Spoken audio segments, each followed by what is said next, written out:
Okay.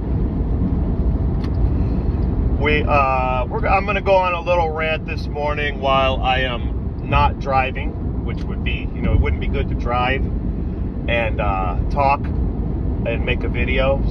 So I'm definitely not driving, and I'm going to do a rant here about.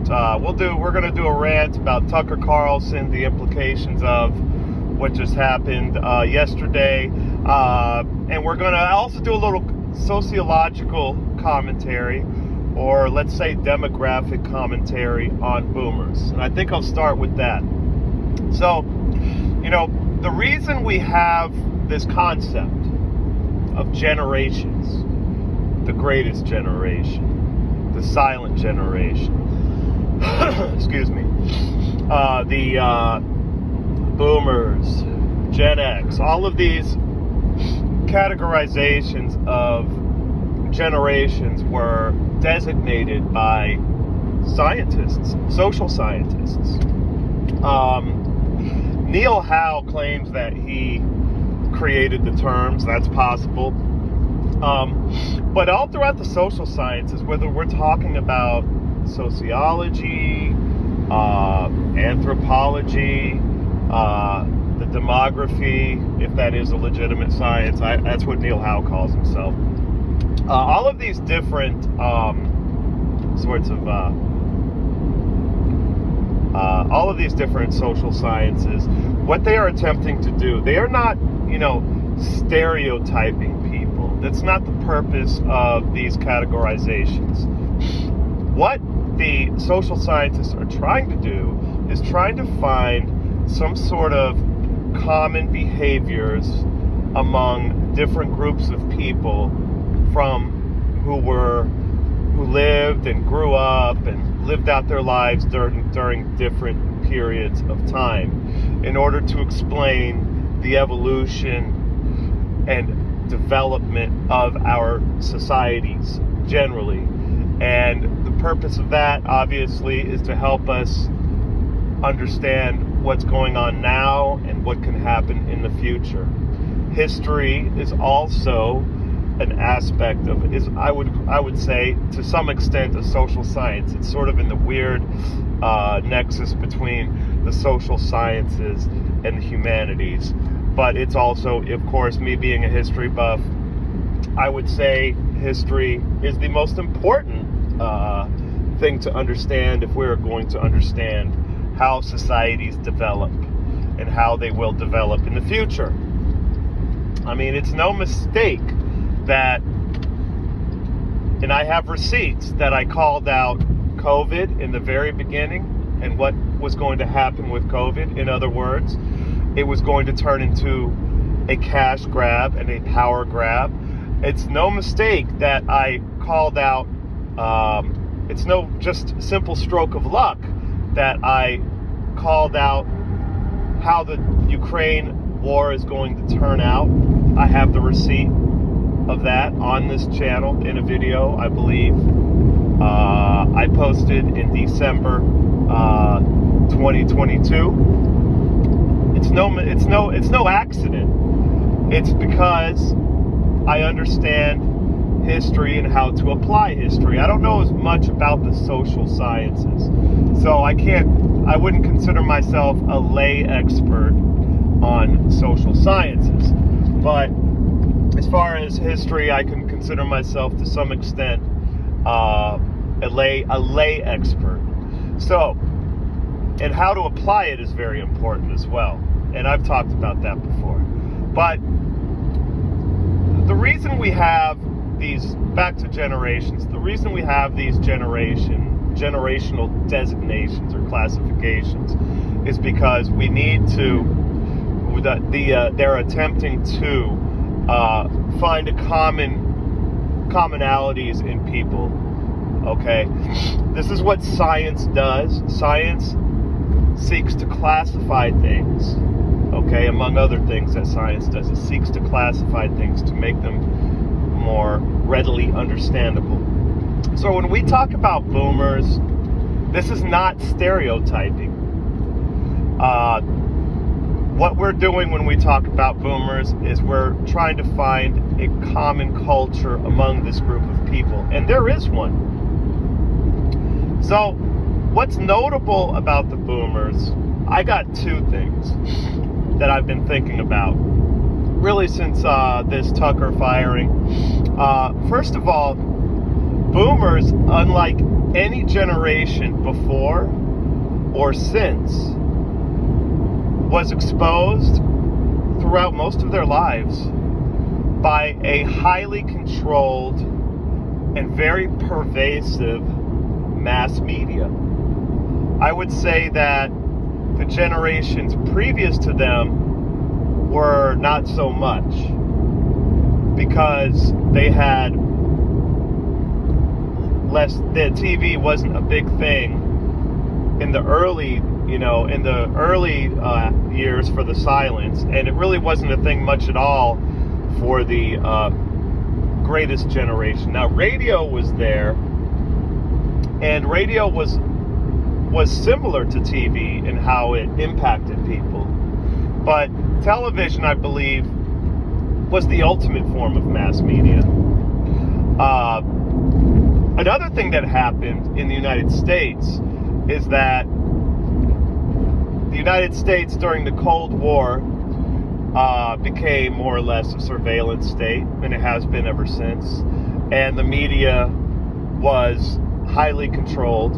You had three networks, okay, for the boomers. From until cable comes around in the late 70s, early 80s, there's three networks, okay, and then cable comes out.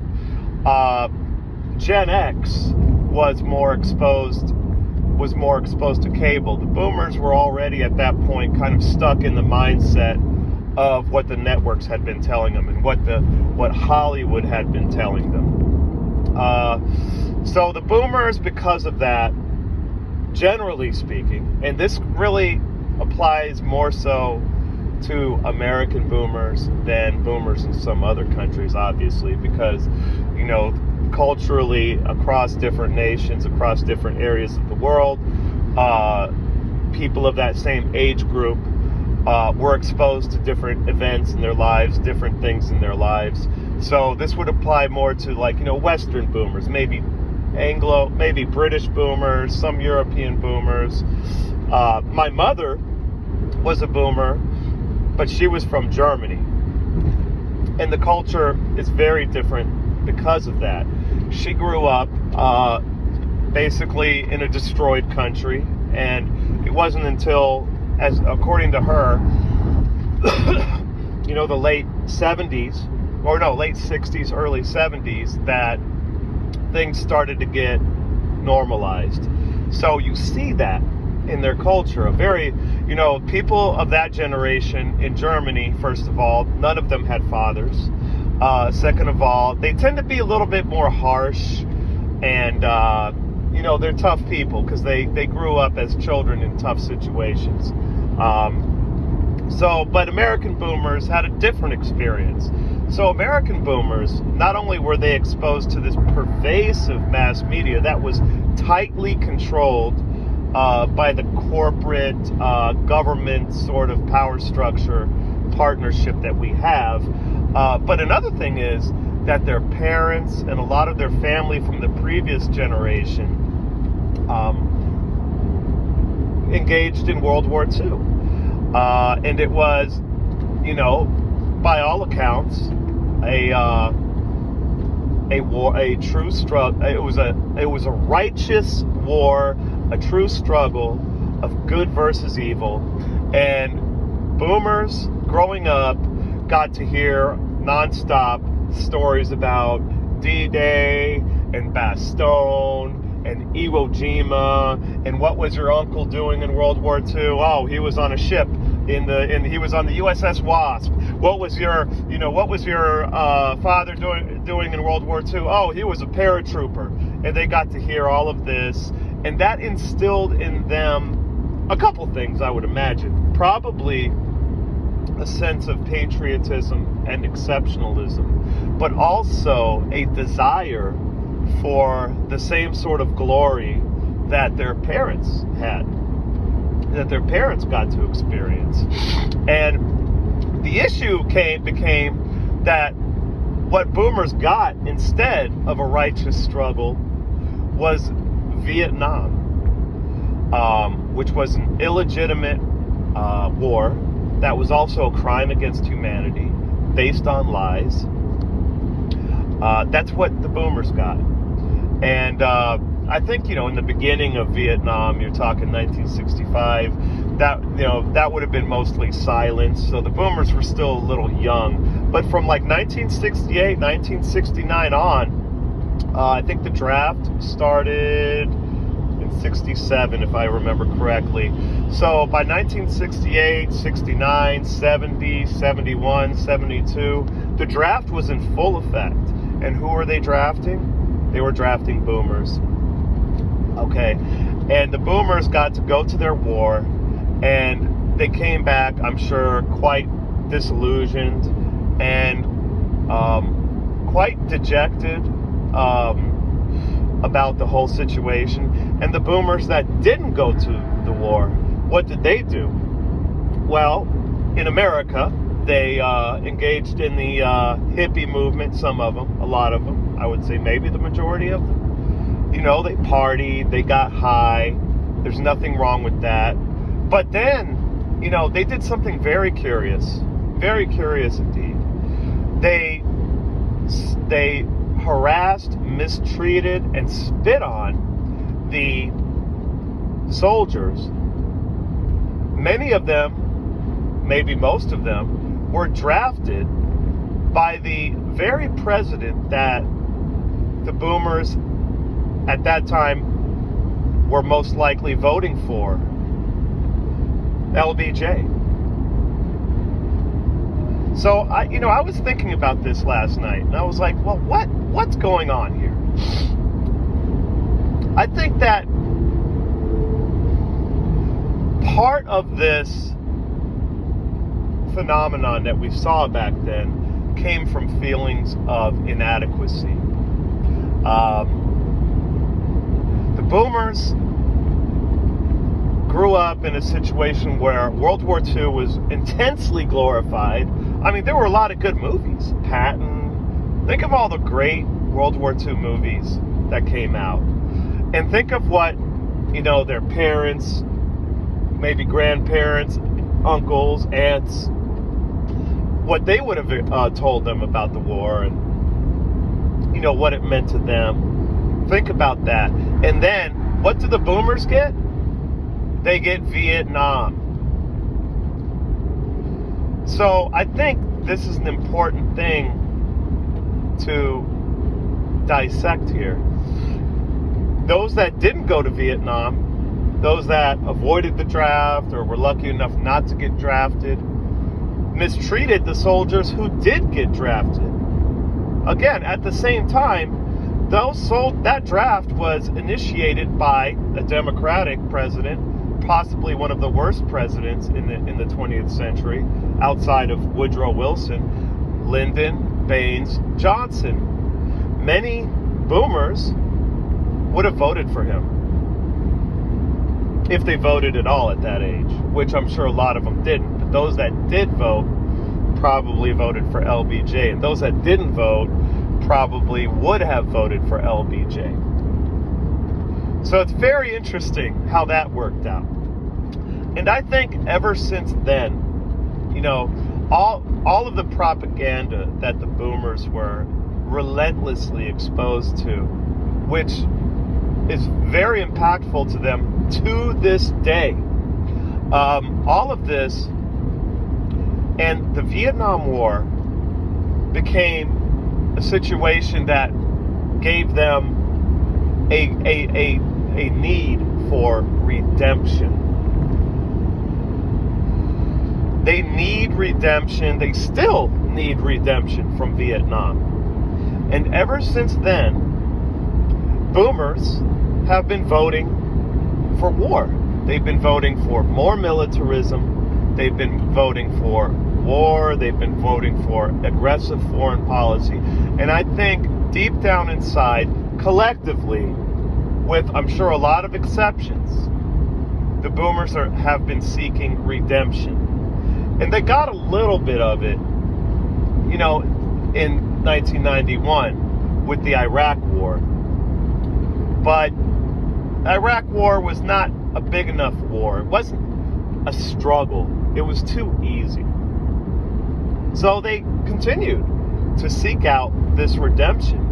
And then it became a situation where they could no longer participate in the war, that they could no longer get the redemption themselves, so they had to send their kids. That was Iraq Part 2 in 2003. A loss. Ever since then, boomers have continued to seek out this redemption. And I don't think they're going to quit that goal. I don't think they're going to stop. I think they're going to, if it's the last thing they do, they're going to attempt to get the redemption they're looking for. If that means sending their grandchildren to Taiwan, so be it. You know, and at the end of the day, you know, the average person can just wipe their hands clean. I didn't have anything to do with that. I didn't know he was going to send them to war. That's what they'll say after the fact. But by then it won't matter, because their grandchildren will have gotten massacred somewhere in the world. Okay? And that will be the end of America, by the way, as a prominent country, I would say. It might be the beginning of a new golden age of decentralization, going back to some of the principles of the going back to having this country run according to some of the principles of the founding fathers, federalism, etc. Because what will happen if the boomers have their way is that will bring about a huge political, economic, and cultural crisis in America. And probably what will happen is things will reorder one way or the other, either into more centralization or decentralization of power. So that's the way I see it. I talked about that before. So, you know, if we examine the boomers and compare them to other generations, with Gen X, for example, so here's the thing about the boomers is they are extremely susceptible to television propaganda and the other sources of propaganda that they're used to. Because growing up, okay, from Walter Cronkite to today, they see the television as the best source of information, and they don't see it as questionable. And that comes about from how the media was structured back in the 60s and 70s. A good way to kind of understand that is Matt Taibbi's book, Hate, Inc. And it talks about the development of the media to what it is now. But the boomers are extremely susceptible to that. On the same token, it's difficult for them to adapt to the internet. Most people have stories upon stories about this. For example, I know a boomer, he's a good friend.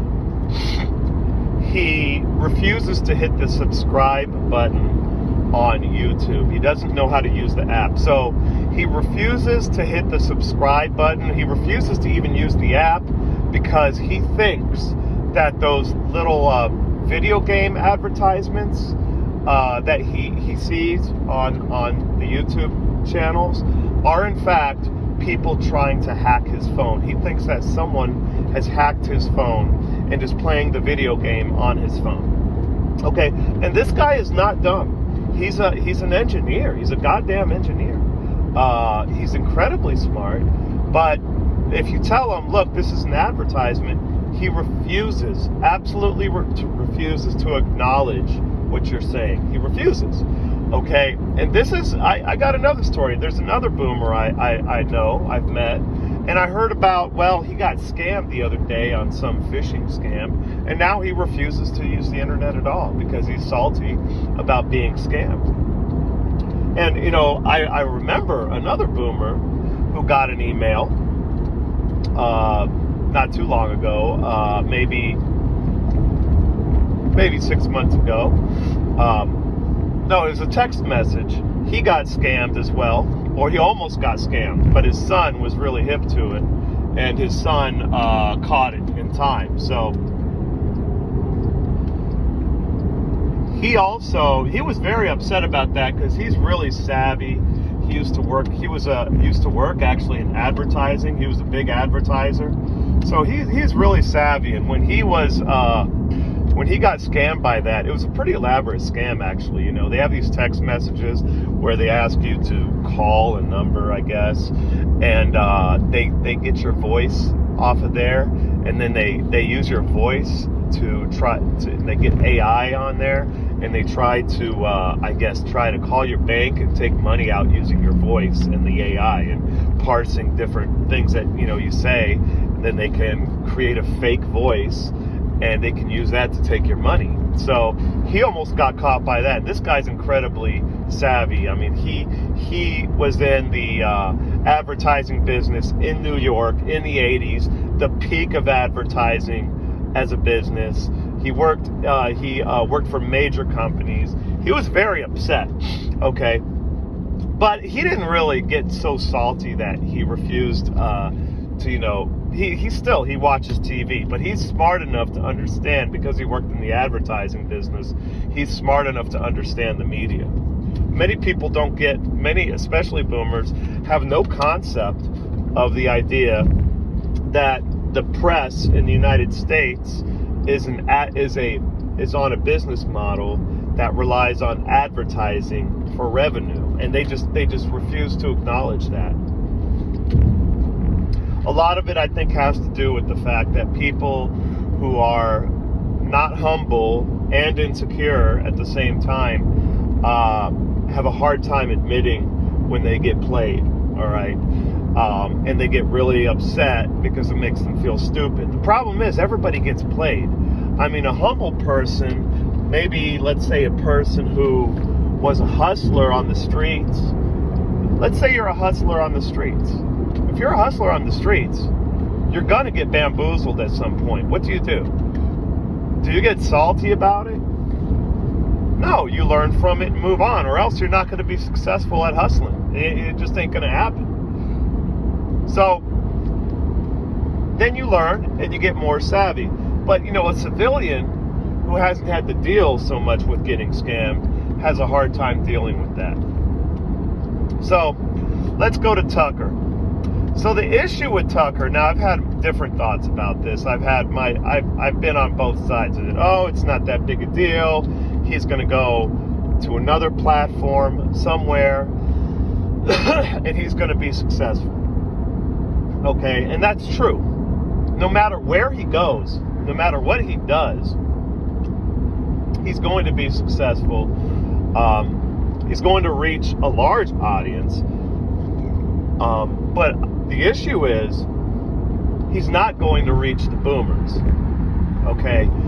He'll reach some boomers. Some boomers will follow him to whatever platform he goes to. Okay? Me personally, I didn't watch him when he was on Fox News. Okay? I didn't watch him when he was on Fox News. I'm not going to go and watch his show when he's on some other platform. I'm just not interested. To me, even Tucker is way too mainstream for me. Okay? I listen to things. I mean, I like things like The Gray Zone, Jimmy Dore. I like some of the left-wing alternative media. I like some of the right-wing alternative media. I absolutely refuse to engage in what I consider the false dichotomy of left versus right, or even capitalism versus socialism. I don't go there. I think that's all a waste of time. It's a divide and rule strategy. So that's how I feel about that. So I'm not gonna watch Tucker. What I know about Tucker is from little clips I see either on Twitter or YouTube, different people commenting on his shows. But But the issue is, it's not that, Tucker is not going to reach a big audience, but he is definitely not going to reach the boomers, because a lot of boomers simply will not follow him to an online platform. They won't do it, okay? And that's a big problem. And I'm not gonna. So yesterday, Gonzalo Lira did a video. He was kind of like raging a little bit. He said it's a disaster. It's a big disaster. And I'm like, maybe he's overblowing it a little bit. But this is true. Here's something that is true. Two things that are true. The baby boomers have the most power in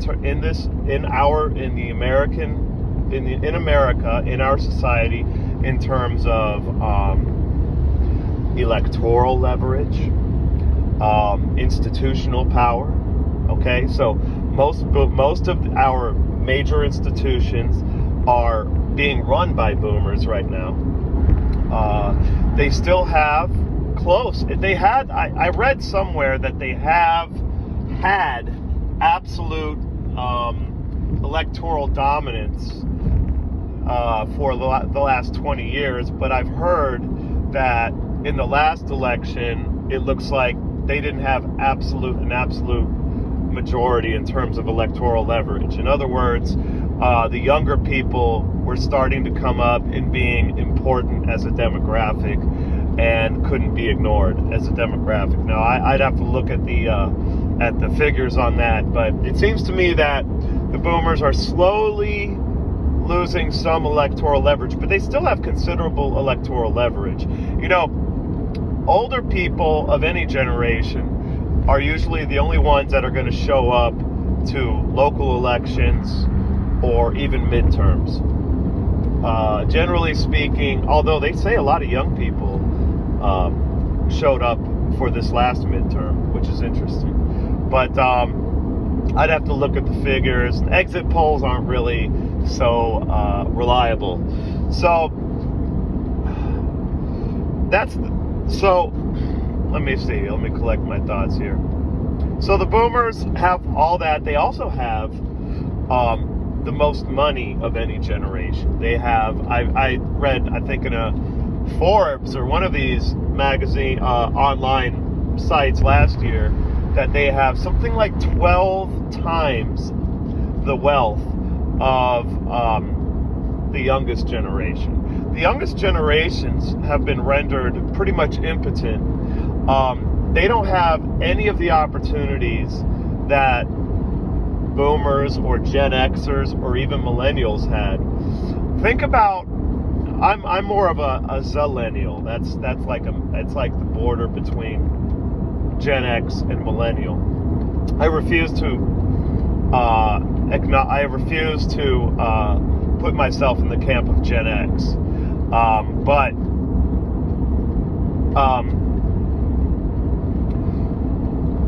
think about when I was in my 20s, or no, it was early 30s. When I was in my early 30s, I bought a house. Right now, and it looks like for some time into the future, the same people in their 30s or late 20s have no possibility of buying a house unless they are exceptionally rich.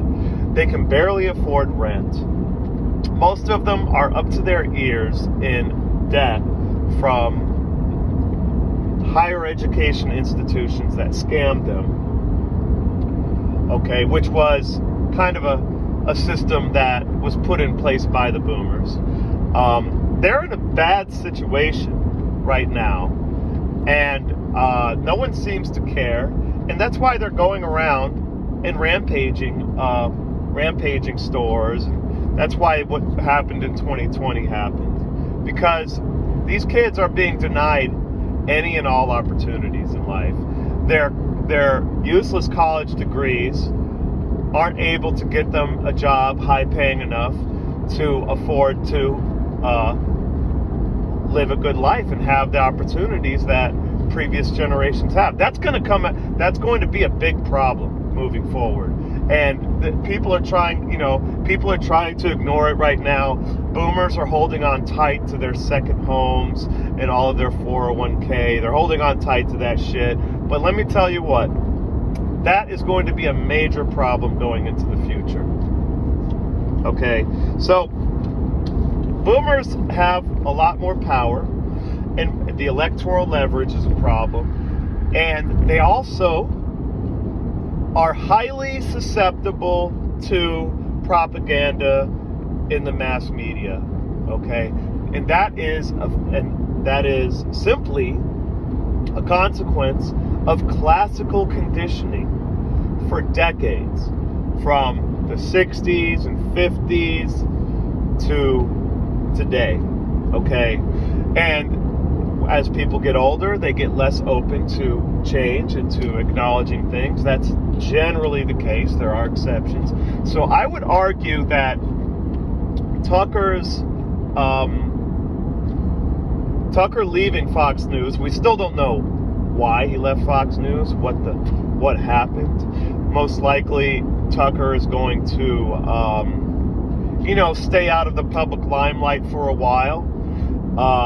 We probably won't hear from him for maybe 6 months, I'm guessing. And then eventually he'll come out and he'll say it straight up what happened. He will say straight up what happened.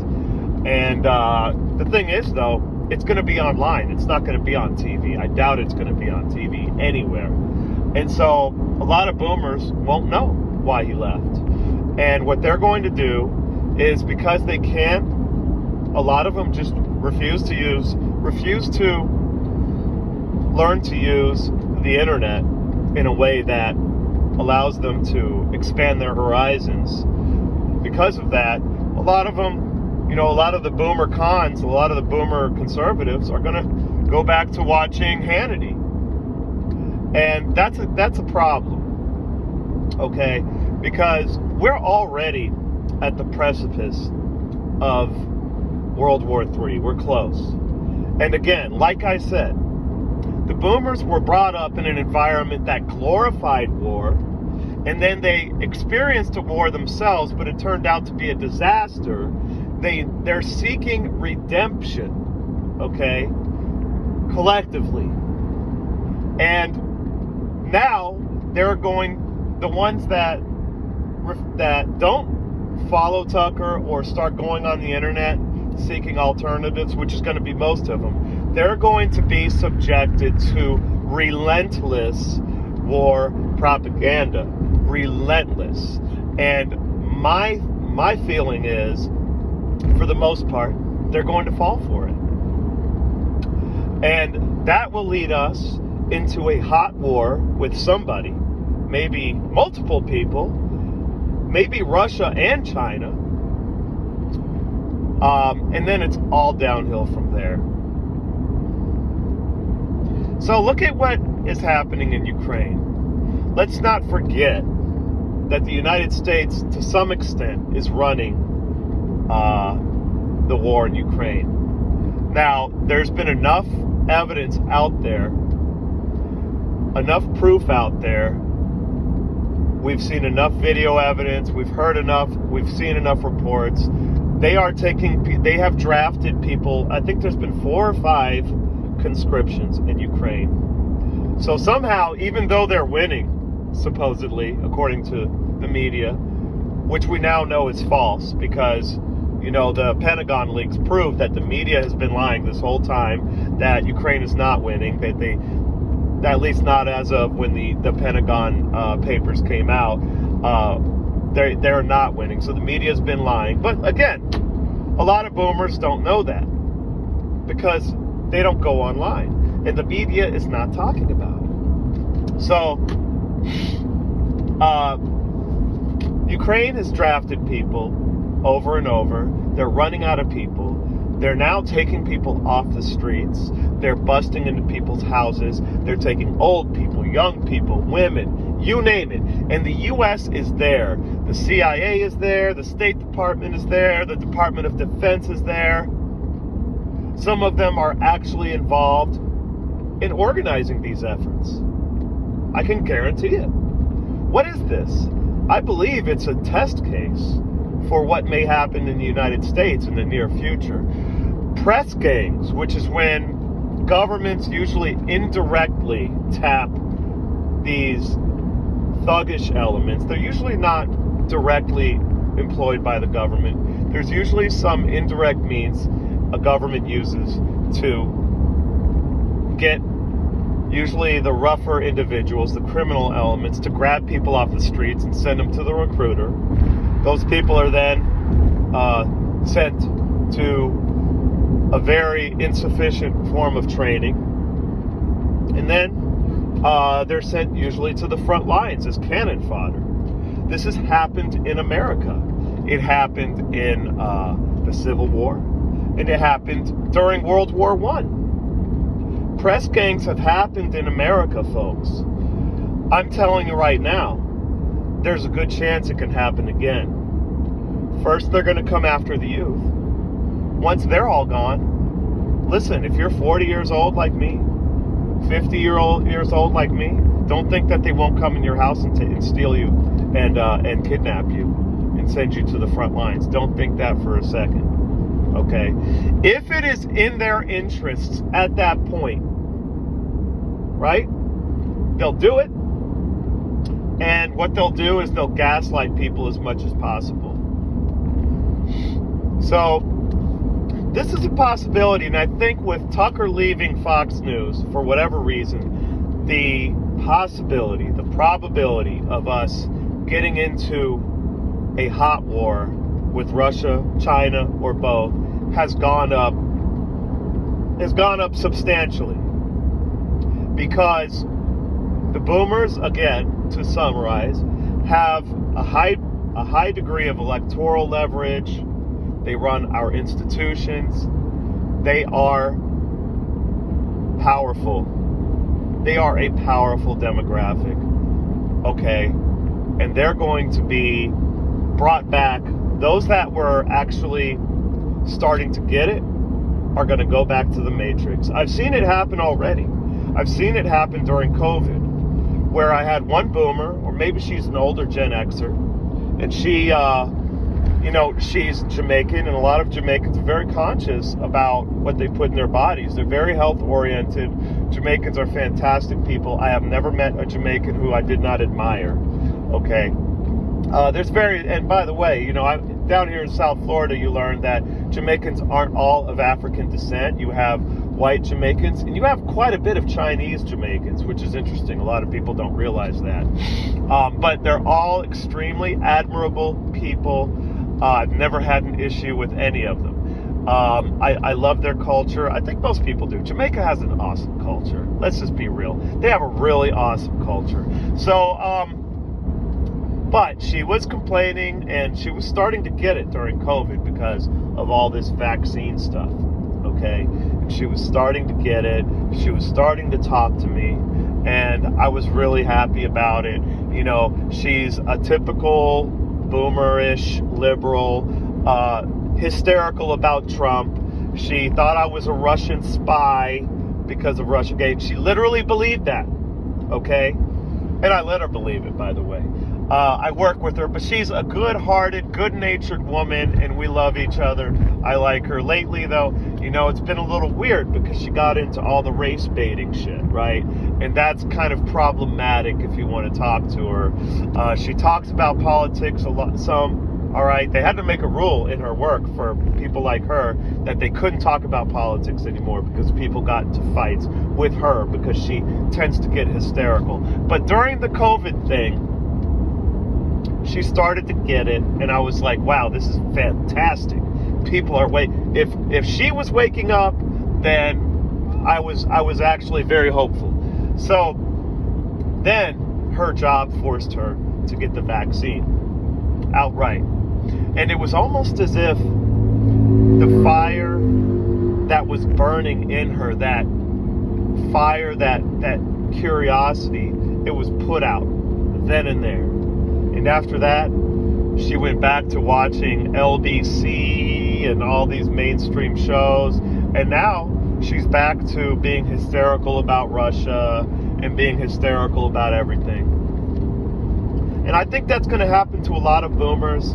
that we're starting to get it with Tucker. And what that means, okay, and I'm going to close it here. What that means is that that brings our chances of actually getting into a hot war up substantially. So I've laid out my reasons. I've ranted enough, and I am out.